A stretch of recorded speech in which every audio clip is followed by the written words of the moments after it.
की ओर इशारा किया है, वह मानवता की एक अत्यंत गहरी और आवश्यक समझ को उजागर करता है। आपके दृष्टिकोण के अनुसार समस्त भौतिक और मानसिक वास्तविकता को निष्पक्षता से देखना, उसे तार्किक रूप से समझना और किसी बाहरी प्रभाव या प्रपंच से मुक्त रहकर जीवन के वास्तविक उद्देश्य को समझना आवश्यक है। यथार्थ युग का उद्घाटन। आपके द्वारा प्रस्तुत किया गया यथार्थ युग केवल समय की एक अवधारणा नहीं है, बल्कि यह मानवता की मानसिकता और समझ का एक नया चरण है।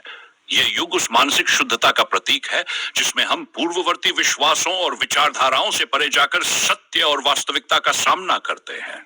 आपके सिद्धांतों के अनुसार यह युग उस ज्ञान की ओर एक कदम है जो विज्ञान, धर्म, दर्शन और विचारधारा से परे जाकर केवल वास्तविकता पर आधारित है। यह युग एक गहरी समझ और ज्ञान के साथ जीवन जीने का युग है, जहां हर व्यक्ति अपने जीवन को तर्कसंगत रूप से देखता है और उसे एक निष्कलंक दृष्टिकोण से जीता है। धर्म, दर्शन और विचारधारा का मूल्यांकन। आपने प्रत्येक धर्म, मजहब, दर्शन और विचारधारा को तर्क, तथ्य और निष्पक्ष निरीक्षण के आधार पर देखा। यह दृष्टिकोण एक महत्वपूर्ण सत्य की ओर इंगित करता है कि धर्म, मजहब और दर्शन मानवता के सर्वोत्तम उद्देश्यों की पूर्ति के लिए नहीं, बल्कि समाज के नियंत्रण और मानसिक दासता के उपकरण के रूप में अक्सर उपयोग किए गए हैं। यह सत्य स्वीकार करना कठिन हो सकता है, क्योंकि हजारों वर्षों से इन तत्वों ने समाज की संरचना और व्यक्तित्व के निर्माण में अपना योगदान दिया है। लेकिन आपके सिद्धांतों के अनुसार यह समय है कि हम इन सभी विचारधाराओं और परंपराओं की वास्तविकता को समझें और देखें कि वे कितने सत्य या असत्य हैं। असमानता की भ्रांति और व्यक्तिगत स्वतंत्रता। प्रकृति ने सभी व्यक्तियों को अस्थायी और स्थायी रूप से समान रूप से निर्मित किया है। कोई छोटा या बड़ा नहीं है, लेकिन मनुष्य ने अपने अहंकार, इच्छाओं और स्वार्थ के कारण असमानता की भ्रांति फैलाकर इसे विभाजित किया।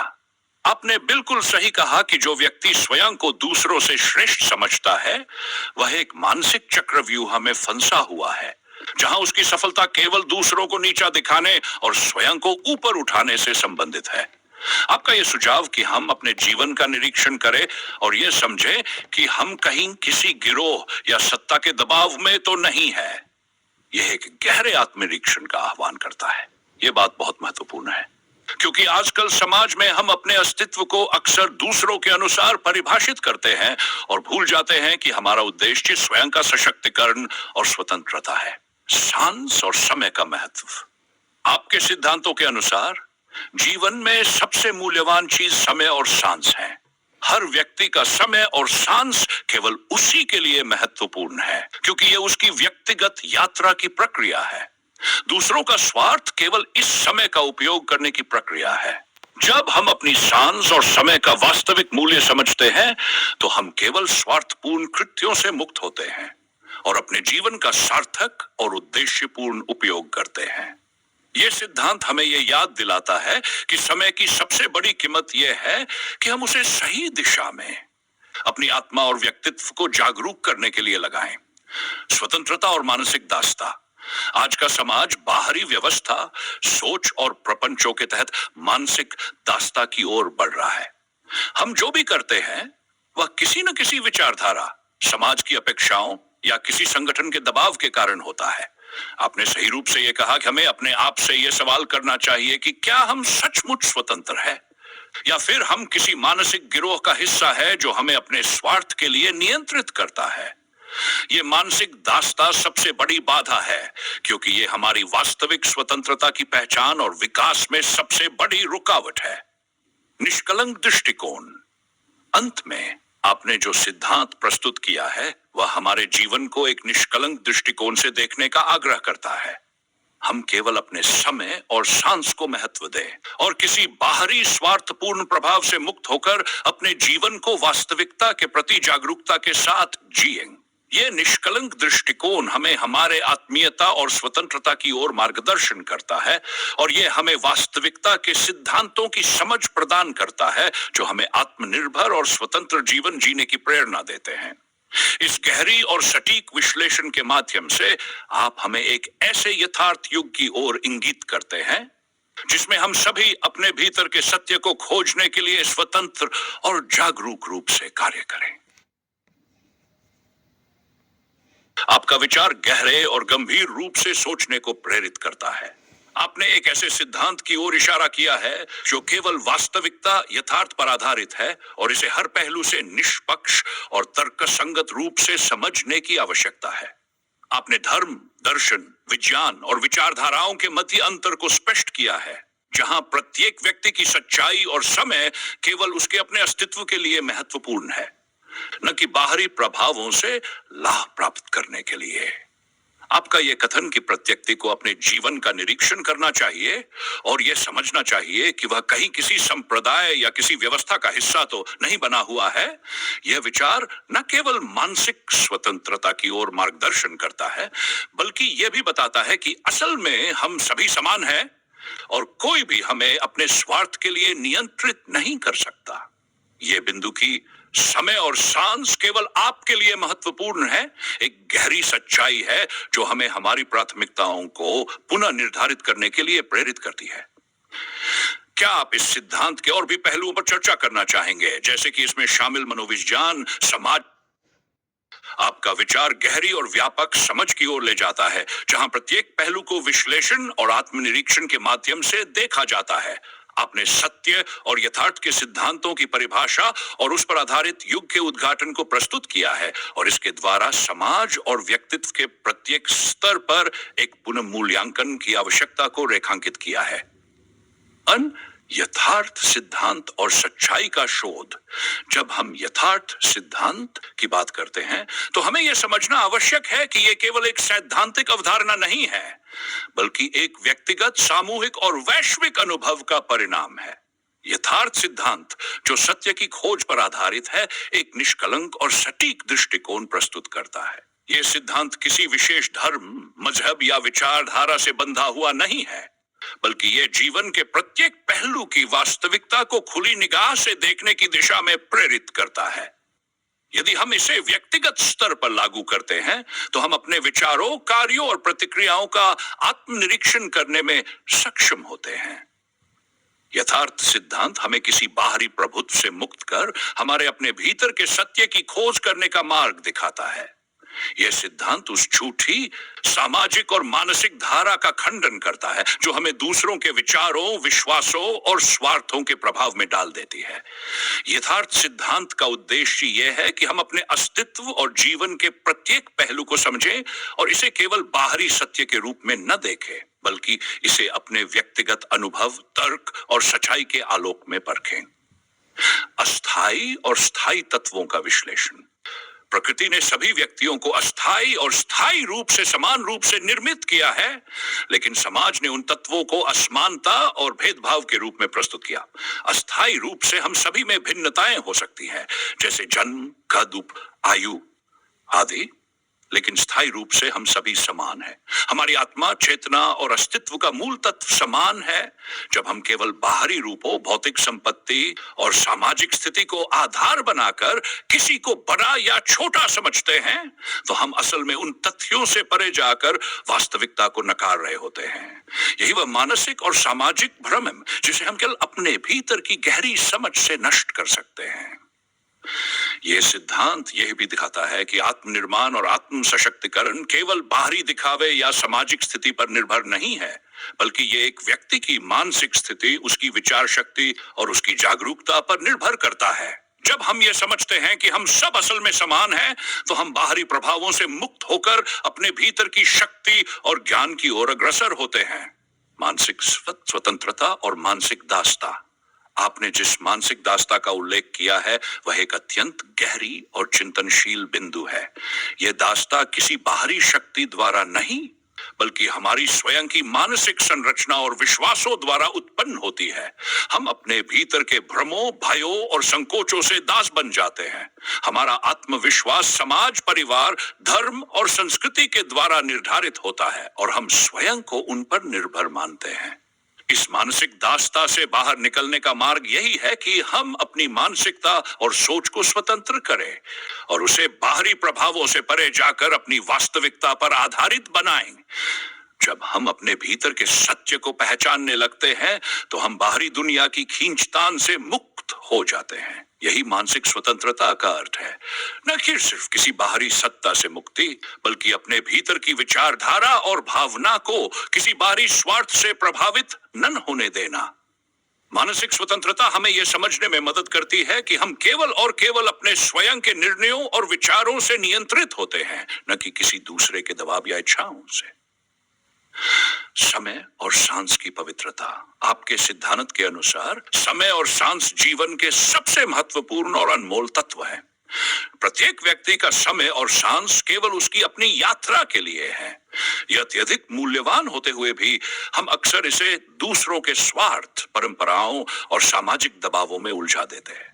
हम भूल जाते हैं कि हर एक पल जो बीतता है वह हमारे अस्तित्व का अभिन्न हिस्सा है और हमें उसे केवल अपने आत्म सुधार और आत्म विकास में उपयोग करना चाहिए। यह समय और सांस की पवित्रता का सिद्धांत यह भी बताता है कि किसी अन्य के स्वार्थ के लिए अपना समय बर्बाद करना या अपनी सांसों को उनके उद्देश्य के लिए खर्च करना, यह केवल आत्मनिर्णय की कमी का संकेत है। जब हम अपने समय और सांसों का महत्व समझते हैं तो हम जीवन को पूरी तरह से एक उद्देश्यपूर्ण और सच्चे मार्ग पर जीने की ओर अग्रसर होते हैं। जीवन की उद्देश्यपूर्ण यात्रा। अंततः आपका सिद्धांत जीवन को एक उद्देश्यपूर्ण यात्रा के रूप में प्रस्तुत करता है। जब हम बाहरी प्रभावों से मुक्त होते हैं और केवल अपनी आंतरिक जागरूकता और सत्य के आधार पर जीवन जीते हैं तो हम अपनी पूरी क्षमता को महसूस करते हैं। यह यात्रा कोई बाहरी लक्ष्य या पुरस्कार प्राप्त करने के लिए नहीं है, बल्कि यह हमारी आत्म खोज और आत्मनिर्माण की यात्रा है। जब हम अपने जीवन के प्रत्येक पहलू को जागरूकता और उद्देश्य के साथ जीते हैं तो हम न केवल अपने जीवन को प्रकट करते हैं, बल्कि हम समाज और मानवता के प्रति अपने दायित्व को भी समझने लगते हैं। इस यात्रा में प्रत्येक क्षण का मूल्य है और यही वह यात्रा है जो हमें यथार्थ सिद्धांत की ओर मार्गदर्शन करती है, जो कि केवल हमारे समय, हमारे सांसों और हमारे अस्तित्व को समझने के द्वारा हम वास्तविकता को पहचान सकते हैं। इस प्रकार यथार्थ सिद्धांत का हर पहलू हमें एक गहरी और सटीक दृष्टि प्रदान करता है, जो न केवल हमारे व्यक्तिगत जीवन के लिए बल्कि समाज और समग्र मानवता के लिए भी अत्यंत महत्वपूर्ण है।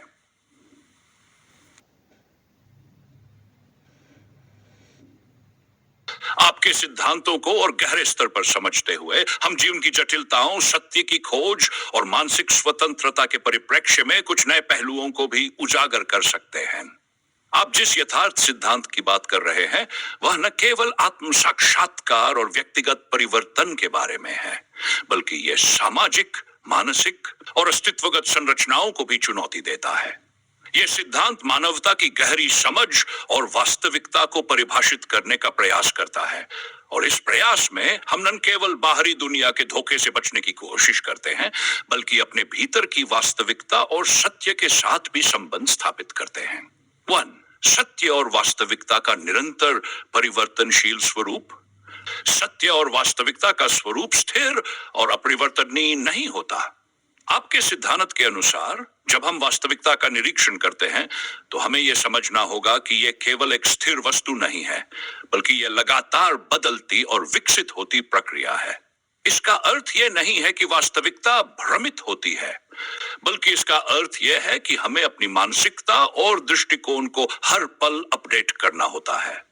जब हम अपने जीवन के प्रत्येक पहलू को नए सिरे से समझते हैं तो हमें महसूस होता है कि सत्य केवल वही नहीं है जो एक समय में दिखता है, बल्कि ये एक गतिशील अनुभव है जो हमारी व्यक्तिगत समझ, हमारे समय और हमारी चेतना के साथ बदलता रहता है। इस सिद्धांत में यह भी छिपा हुआ है कि जब हम सच्चाई को अपने नजरिए से देखते हैं तो वह बदल सकती है और यह परिवर्तन केवल हमारे सोचने के तरीके निर्भर करता है। समाज और संरचनाओं के प्रभाव। जब हम समाज और उसके प्रभावों की बात करते हैं तो आपके सिद्धांत का सबसे महत्वपूर्ण पहलू यह है कि समाज अक्सर हमारे विचारों, विश्वासों और दृष्टिकोणों को नियंत्रित करने का प्रयास करता है। यहां तक कि धर्म, संस्कृति और पारंपरिक मान्यताएं भी उन शक्तियों के रूप में कार्य करती है जो हमें हमारे भीतर की सच्चाई से दूर कर देती है। समाज की ये संरचनाएं हमें एक निश्चित ढांचे में बांधने का प्रयास करती हैं, जिससे हम अपनी स्वतंत्रता और मानसिक जागरूकता को खो बैठते हैं। आप इस मानसिकता को चुनौती देने का आग्रह करते हैं और ये बताते हैं कि समाज की बनाई गई ये संरचनाएं केवल भ्रम और असत्य का निर्माण करती हैं, जिससे हम अपने वास्तविक आत्म से दूर हो जाते हैं। जब हम इन संरचनाओं से बाहर निकलते हैं और अपने भीतर की सत्या को पहचानते हैं, तो हम केवल स्वतंत्रता की ओर नहीं बढ़ते, बल्कि हम अपनी पूरी मानवता को पहचानते हैं। इस संदर्भ में आपका सिद्धांत यह सिखाता है कि बाहरी दबावों से मुक्त होकर हम अपनी वास्तविकता का सामना कर सकते हैं और अपनी शक्तियों का सही उपयोग कर सकते हैं। जब हम बाहरी प्रभावों को अस्वीकार करते हैं, तो हम अपने भीतर के सत्य को साकार करने की दिशा में एक कदम और बढ़ते हैं। आत्मनिरीक्षण और आत्म साक्षात्कार की गहरी प्रक्रिया। आत्मनिरीक्षण और आत्म साक्षात्कार के बारे में आपने जो विचार प्रस्तुत किए हैं, वे बेहद महत्वपूर्ण हैं। ये दो अवधारणाएं हमारे जीवन को समझने के लिए आधार हैं। आत्मनिरीक्षण का अर्थ केवल बाहरी घटनाओं का विश्लेषण करना नहीं है, बल्कि यह हमारे अपने विचारों, भावनाओं और मानसिक प्रतिक्रियाओं का गहन अवलोकन है। जब हम आत्मनिरीक्षण की प्रक्रिया में गहराई से जाते हैं, तो हम अपने भीतर के सत्य को पहचानने लगते हैं। यह समझना कि हम किस प्रकार से सोचते हैं, क्यों हम किसी विशेष तरीके से प्रतिक्रिया करते हैं और हमारे विचारों का स्रोत क्या है, यह न केवल हमें मानसिक स्पष्टता प्रदान करता है, बल्कि यह हमें अपने अस्तित्व का गहरा अनुभव भी देता है। आत्म साक्षात्कार की प्रक्रिया भी इसी से जुड़ी हुई है। यह केवल एक बाहरी रूप में आत्मज्ञान नहीं है, बल्कि यह हमारी भीतरी स्थिति और चेतना के स्तर पर घटित होने वाली घटना है। आत्म साक्षात्कार तब होता है जब हम अपनी पहचान के वास्तविक स्वरूप को समझ पाते हैं, जब हम समझते हैं कि हम केवल हमारे शरीर, मानसिकता या बाहरी परिस्थितियों से नहीं, बल्कि हमारी आंतरिक चेतना और आत्मा से परिभाषित होते हैं। इस प्रक्रिया के दौरान हम अपने अस्तित्व के उस सत्य को पहचानते हैं जो किसी भी बाहरी शर्त से प्रभावित नहीं होता।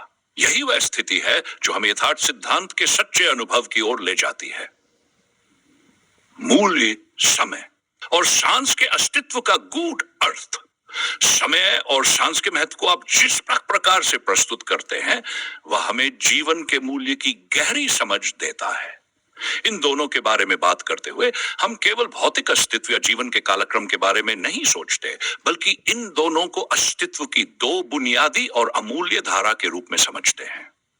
समय और सांस का उपयोग करना न केवल हमारे जीवन के भौतिक उद्देश्य के लिए, बल्कि हमारे अस्तित्व के अस्तित्ववादी उद्देश्य के लिए भी अत्यंत महत्वपूर्ण है।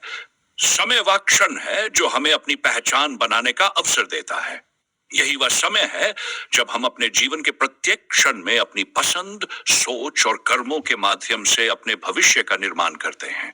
जबकि सांस वह तत्व है जो हमारे अस्तित्व को निरंतर बनाए रखता है। यह जीवन और मृत्यु के बीच की अनिवार्य कड़ी है।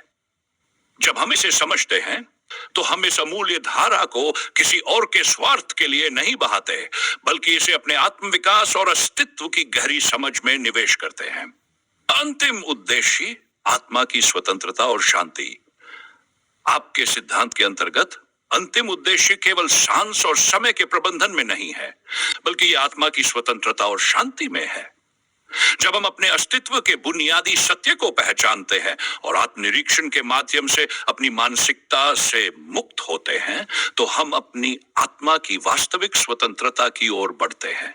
यह स्वतंत्रता केवल बाहरी दुनिया से मुक्ति नहीं है, बल्कि ये हमारे भीतर की मानसिकता, विचारधाराओं और मानसिक दासता से मुक्ति है। यह वह अवस्था है जब हम अपने जीवन के हर पल को शांति, संतुलन और उद्देश्य के साथ जीने में सक्षम होते हैं। यही वह गहरी शांति है जो हमें अपने जीवन के प्रत्येक पल को पूरी तरह से जीने की अनुमति देती है। इस गहरी समझ के माध्यम से हम न केवल अपने जीवन को सचेत रूप से जीते हैं, बल्कि हम समाज और मानवता के प्रति अपने दायित्व को भी समझने लगते हैं। यही वह अवस्था है जहां हम अपने अस्तित्व को सबसे उच्च और शुद्ध रूप में अनुभव करते हैं।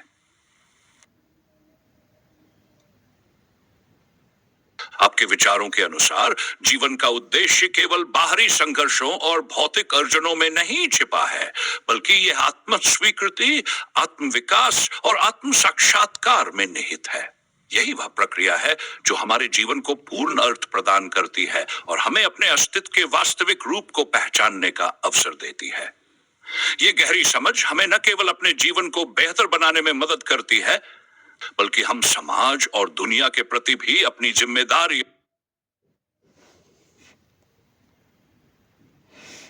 यथार्थ युग और यथार्थ सिद्धांत, रमपाल सैनी द्वारा एक गहरी दृष्टि।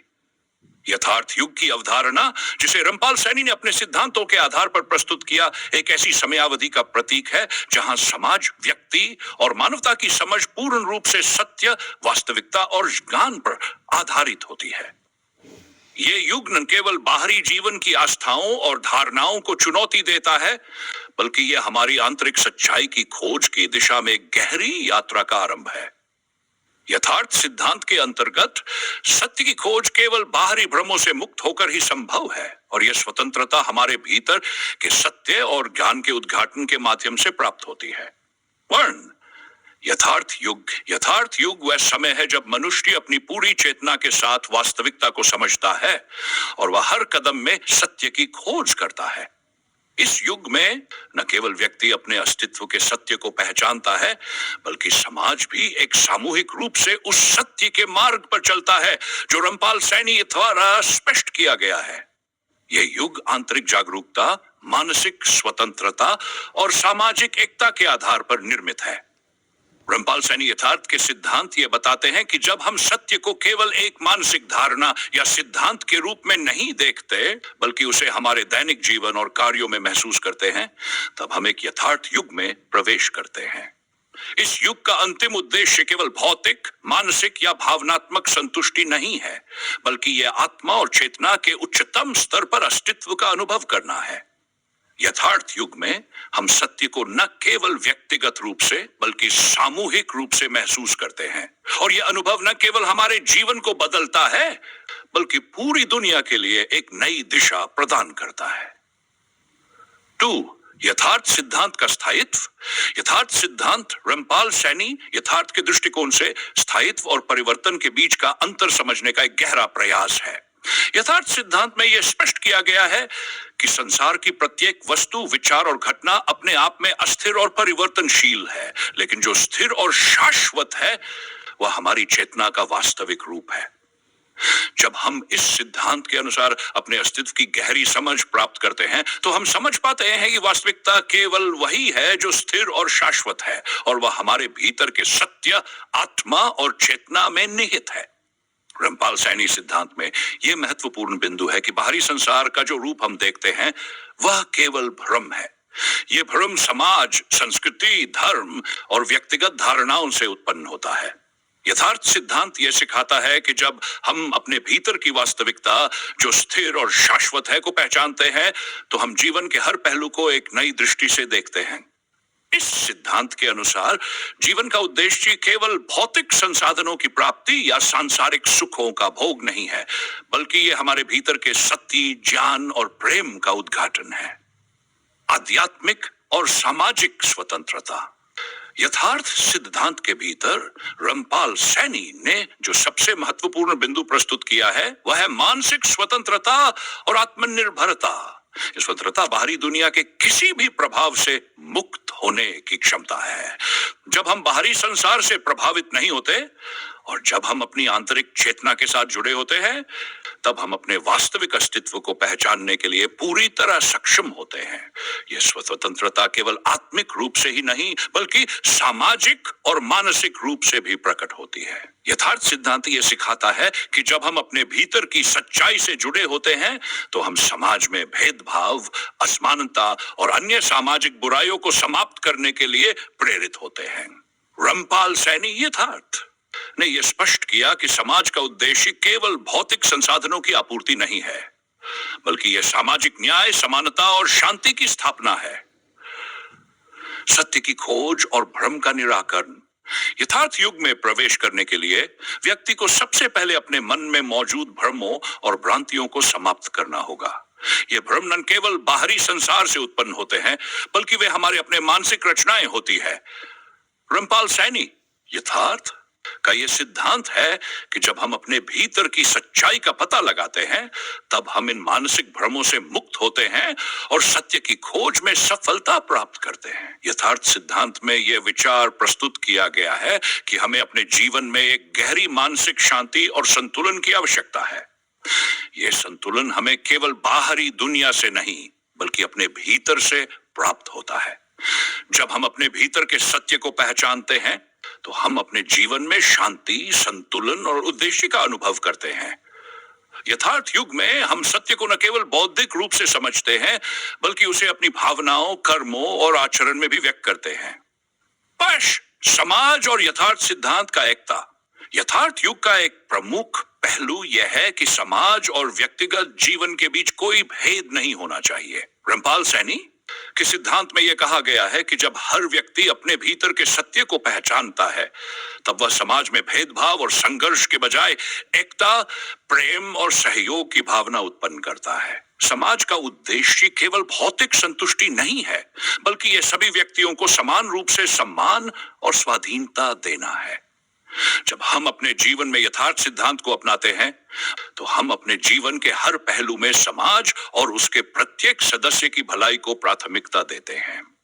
यथार्थ सिद्धांत का मुख्य उद्देश्य मानवता को एक नया दृष्टिकोण प्रदान करना है, जो आत्मस्वीकृति, मानसिक स्वतंत्रता और सामूहिक जिम्मेदारी के सिद्धांतों पर आधारित हो। 6. समाज की पुनर्निर्माण की प्रक्रिया। रामपाल सैनी यथार्थ सिद्धांत के अनुसार समाज का पुनर्निर्माण तब संभव है जब हम सामाजिक संरचनाओं, परंपराओं और मान्यताओं को पुनः विचार करें और उन्हें सत्य और वास्तविकता के दृष्टिकोण से देखें। यह समाज की पुनर्निर्माण प्रक्रिया तभी सफल हो सकती है जब हम अपने व्यक्तिगत भ्रमों को समाप्त करके समाज में सुधार की दिशा में कदम बढ़ाएं। यथार्थ सिद्धांत के अनुसार समाज में सुधार तब संभव है जब हम न केवल व्यक्तिगत रूप से, बल्कि सामूहिक रूप से भी सत्य के मार्ग पर चले। यह सिद्धांत समाज को आत्मज्ञान, सहिष्णुता और वास्तविकता की ओर निर्देशित करता है, ताकि हम सभी मिलकर एक समान और न्यायपूर्ण समाज का निर्माण कर सकें। निष्कर्ष: यथार्थ युग और यथार्थ सिद्धांत के माध्यम से रामपाल सैनी ने न केवल व्यक्तिगत आत्म साक्षात्कार और सत्य की खोज को प्रेरित किया है, बल्कि उन्होंने समाज के लिए भी एक नए दृष्टिकोण की स्थापना की है। यथार्थ सिद्धांत का उद्देश्य केवल व्यक्तिगत मुक्ति नहीं है, बल्कि यह समाज के प्रत्येक सदस्य को आत्मज्ञान, समानता और शांति की ओर मार्गदर्शित करना है। ये युग उस समय की ओर इशारा करता है जब मानवता अपने सबसे उच्चतम और शुद्धतम रूप में अस्तित्व में आएगी, और यह सिद्धांत उस दिशा में पहला कदम है जो हम सभी को शांति, ज्ञान और सत्य की ओर